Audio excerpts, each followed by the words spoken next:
Assalamu alaikum everyone. So today we are going to discuss Friedrich Frobel philosophy of education, or what are the philosophy of Frobel in education. Submitted to Dr. Sayyid Hayat Basha sir, Assistant Professor, AMU MC.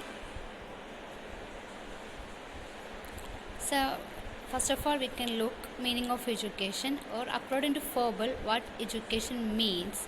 According to Frobel, education is growth from within. He defines education is unfoldment of what is already enfolded in the germ. It is a process by which the child develops its innate power. He also remarks that education should lead and guide the child to clearness, conquering himself and in himself, bringing him face to face with the nature and unity with God. According to Friedrich Frobel, education have four aims and objectives. The first one is education should lead and guide the child to clearness. The second one is conquering himself and to develop a good connection with the nature as well as with God. Education lifts the child to knowledge of himself and of the mankind to knowledge of God and of nature. Now let's check out what are the educational thought of Frobel. A small introduction. Frobel attaches great importance of education in the child's early life. His philosophy of education is the outcome of his experience which he acquired from his school founded for the young child. The first one is objective of education. It is the realization of the faithful, pure, inviolable and hence holy life. Education should lead and guide man to clearness, conquering himself and in himself to face with nature and unity with God. I already told that according to Frobel, education of four objectives. That education should lead and gain man to clearness, conquering himself and to develop a good connection with God as well as nature. Program of education. Frobel has given different programs of education for different stages of development. And the third one is curriculum. He recommends various subjects to be taught to the child during the adolescence period. According to Frobel, the curriculum should be developed according to child abilities, mental abilities and needs. So, Frobel believes that the major portion of cognitive development take place at the adolescence period. So, he introduce or recommend various subjects to be taught to the child during the adolescence period. Method of teaching. Every teacher have their own method of teaching. According to Frobel, method of teaching are based on four basic principles. Principle of self-activity, principle of learning by games, principle of sociability, principle of freedom. And the next one is discipline. According to Frobel, there is two kind of discipline. Let's check out what are they. Frobel concept of discipline is self-discipline learned through self-activity. The first one is self-discipline. It should be learned through self-activities. There should not be an outside interference, compulsion and control.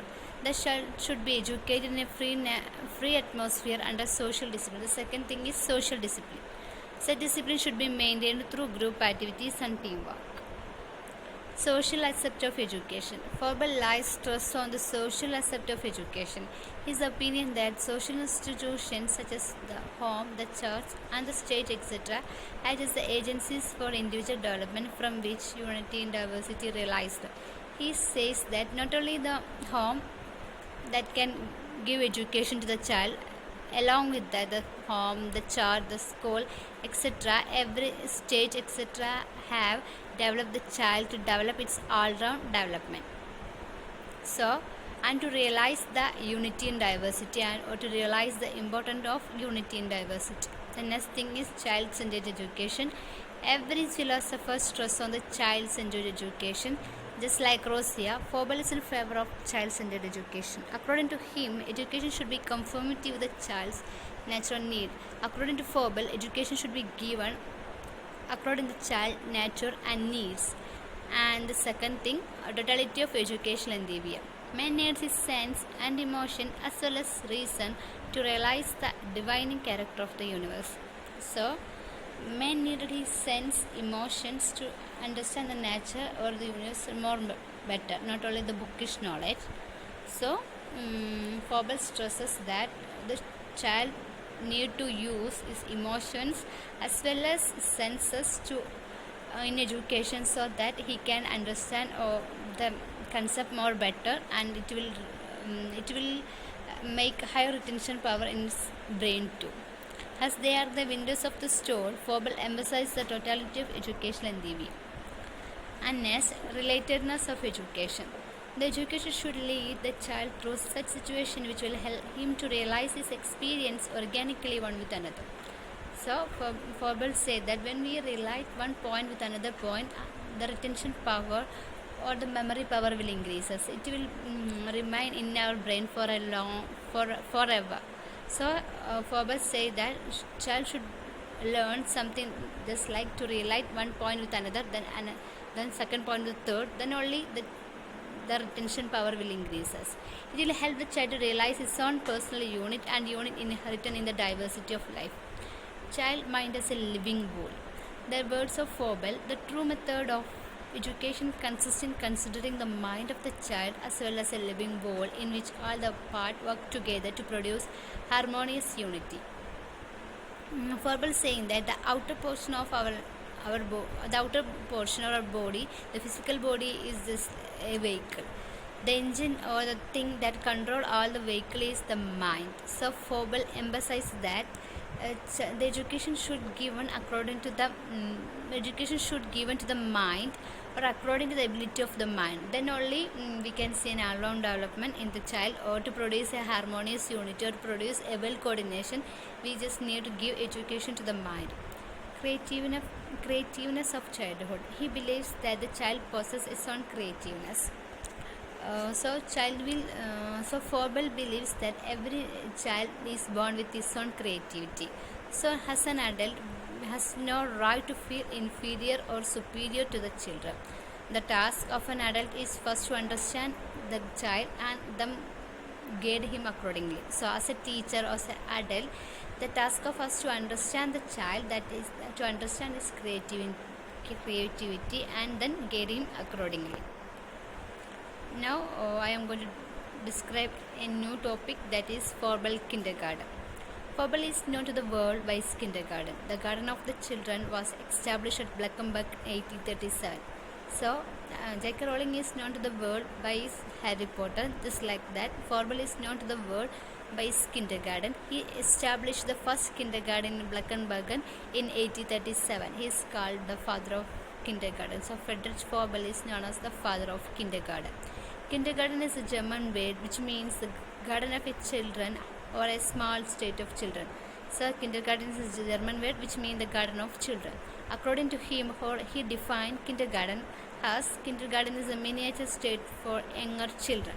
This is a miniature state for younger children. The environment of the kindergarten should be the lovely atmosphere of freedom, peace, play and joyful living. We know that when there is peace or joy, then we can learn things more better. When we are in stress, we can't learn things that much smoothly or that much functionally, but when we are in a free and calm atmosphere, we can learn everything better. Next we can look the most famous quote of father of kindergarten.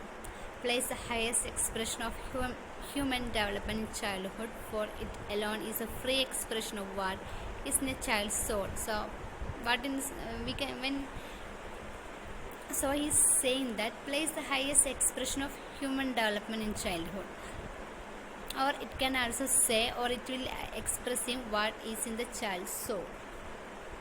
Let's check out the objectives of kindergarten. Every concept have their own objectives, so we can check out what are the objectives of kindergarten. To give the child employment in agreement with their whole nature. To strengthen the bodies of children to be physically fit. We know that in kindergarten they emphasize for playing, so it makes the child body physically fit. To exercise their sense, which are gateway of knowledge. To use their sense in education. To engage their awakening and mind through their sense in order to make them acquainted with nature and their fellow creature. To make or to develop empathy, sympathy, kindness to the heart, and to treat the nature and the fellow creatures in a better way. And the last one, to guide a right heart and affection and to lead them to original group of our life. To fill the heart with love, affection, everything, so that They have sympathy, empathy for all things in the universe. References, these are the references: philosophical and sociological basis of education by S.K. Mangal, Emerging Trends in Indian Society by S.K. Mangal. Thank you. Have a nice day.